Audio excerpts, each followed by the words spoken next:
بدلے یہ نظام زرداری، کہہ دو یہ سیاست دانوں سے، یہ مسئلہ حل ہونے کا نہیں کاغذ پہ چھپے اعلانوں سے۔ اور یہ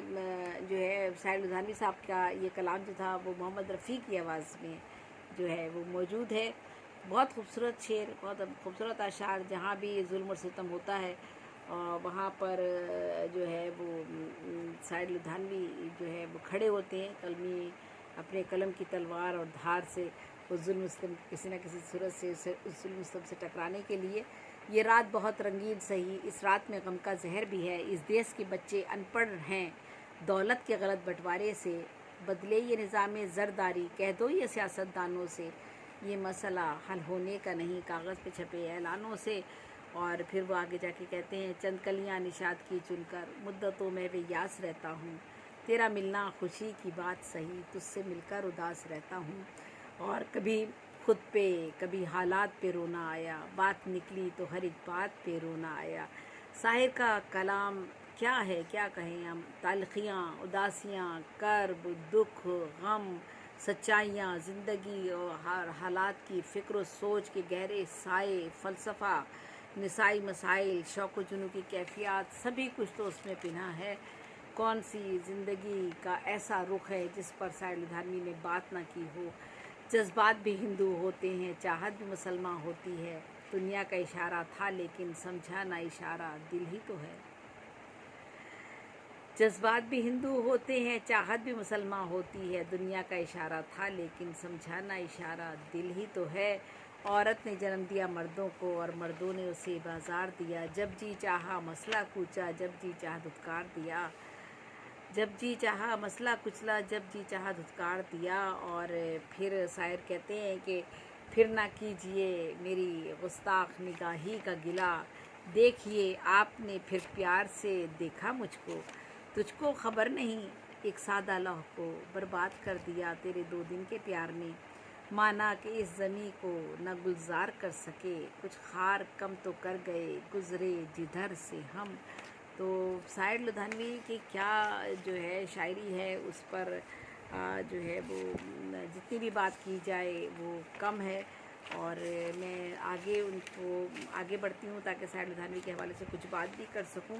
تو میں بتاتی ہوں کہ ساحر لدھیانوی جو تھے، جیسا کہ میں نے بتا ہی دیا کہ وہ بہت مختصر عمر میں اس دنیا سے چلے گئے، اگر زیادہ عمر میں رہتے تو پتہ نہیں ہمیں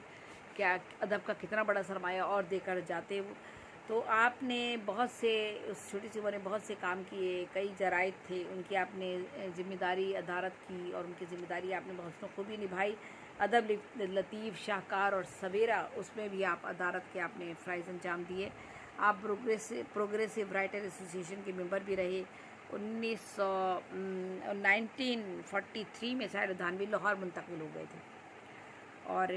یہاں انہوں نے تلخیاں مکمل کی جو 1945 میں شائع ہو گئی، اور پروگریسو رائٹر ہونے کی وجہ سے نظریاتی طور پر آپ کمیونزم یا سوشلزم یا اس زمانے میں ترقی پسندانہ نظریات تھے ان سے متاثر ہوئے، اور پوری ایک نسل اس سے متاثر ہوئی، اور ان نظریات کو کچھ نے تو اس طرح سے برتا کہ وہ مذہب سے شاید دوری قرار دیا، لیکن بے شمار لوگ ایسے تھے جو مذہب سے بہت زیادہ قریب ہو گئے، اور انہوں نے جو تھا وہ مذہب کے جو ہمارے اصول ہیں اور جو ہمارے ریلیجن نے ہمیں بتایا ہے کہ کس طرح اپنے عام لوگوں کی زندگی کو بدلنا ہے اور ان کی فلاح و بہبود کے لیے کام کرنا ہے،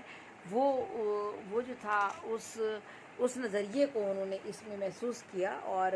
انہوں نے اس پر بات کی۔ تو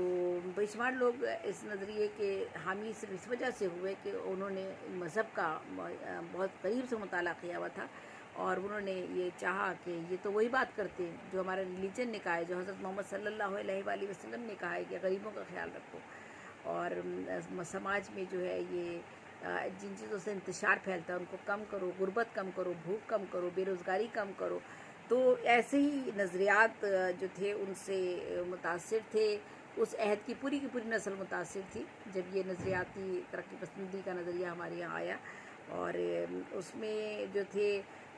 شاعر نے بھی ایک کوئی متنازع بیان دے دیا تھا جس کی وجہ سے حکومت پاکستان کی جانب سے ان کی گرفتاری کا حکم ہو گیا تھا، تو وہ لاہور سے ممبئی اور یعنی اندھیری میں رہائش گاہ انہوں نے جا کر رہائش اختیار کی، انڈیا واپس چلے گئے، اور جہاں معروف شاعر موسیقار گلزار اور کرشن چندر سے ان کی ملاقاتیں ہوتی رہیں۔ فلمی دنیا بھی انہوں نے جب جوائن کی تو اس کا ایک بہت خاص مقصد تھا، یعنی وہ جو چاہتے تھے کہ ان کی بات، ان کی سوچ، ان کی فکر، ان کے خیالات اور عام آدمی کی زندگی میں تبدیلی اور غربت سے اپنے سماج کو نکالنا، خوشحالی اور برتری کی طرف لے کے جانا اور اپنے عام آدمی کی زندگی کی بات کرنا، ان ساری باتوں کو، ان سارے مسائل کو وہ جو اجاگر کرنا چاہتے تھے،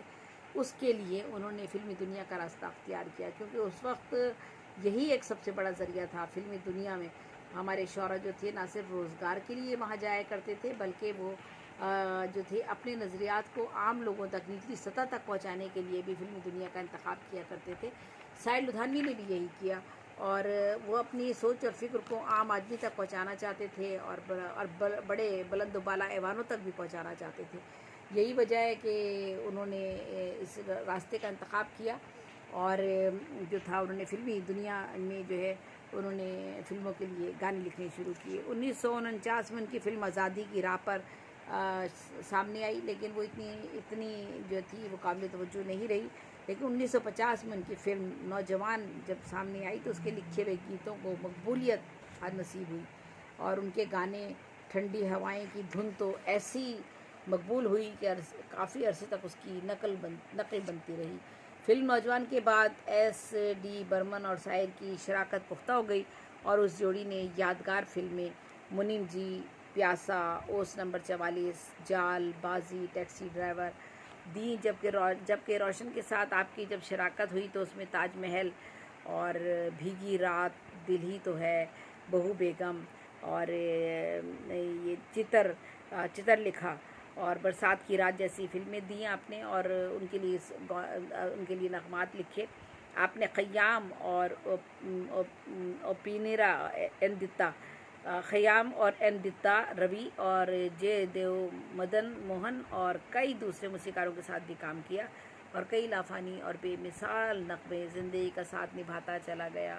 نیا، نیلے گگن کے تلے، میں نے تو چاند ستاروں کی تمنا کی تھی، میں جب بھی اکیلی ہوتی ہوں، ابھی نہ جاؤ چھوڑ کر، ابھی تو دل بھرا نہیں، رات بھی ہے کچھ بھیگی بھیگی، دامن میں داغ لگا بیٹھے، چھو لینے دو نازک ہونٹوں کو، ملتی ہے زندگی میں محبت کبھی کبھی۔ تو بے شمار انہوں نے، ابھی میں اور آپ کو ان کی فلموں کے گانوں کا ذکر ضرور کروں۔